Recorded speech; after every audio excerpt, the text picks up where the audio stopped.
Ev videoya stranbêj Neslihan Êdîşê beriya çend heftiyan di dema mêvandariyekê de nişkê ve hatibû kişandin û li ser medya civakî hatibû belavkirin. Wê di demek kin da bi vê strana Cemê Sînaniyê ve li ser medya civakî deng vedabû û hezaran kesan eciban dibû û li ser malperên xwe parvekiribûn. Hevar cem û Cemê Sînaniyê kul bikeve mala bavê xizaniyê hewara Xwedê. Êdîşê li baxçeyê Qeleha Wanê çîroka vê vîdyoyê û ev strana kevnar bo dengê Amerîka vegot. یعنی ما ویدیویی که بخوازایی کشه و راستی هم سر بالخونه رو نشته و مچه و خواهر حوالا گفت سرانه که ویژه جمع سینانیه و گوه هات بیرامن و مگوت گرک تشته خواشی من راستیشی و دنگ بیجیش بو ما همی تشتای جدایه یعنی چند ام سرانه نو گهتار بکنجی دما دنگ بیجی مروف گهتارد کرد مروف شخوا حتی دلی خواه هیست کردن یعنی Strana Cemê Sînaniyê ji aliyê lêkolîner Zeynep Yaşê ve di arşîva Kolombiyayê de hatiye derxistin.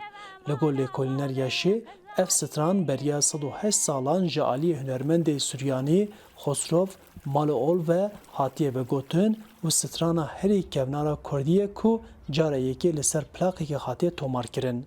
Pişbîlî ku serî de hatiye yani cara ewl hatiye tomarkirinê jî pêvetir behsê belengaziyê diket, behsê feqîriyê diketin. Êdîş her wiha bi dengê xwe yê hêja stranên Ermenî jî vedibêje.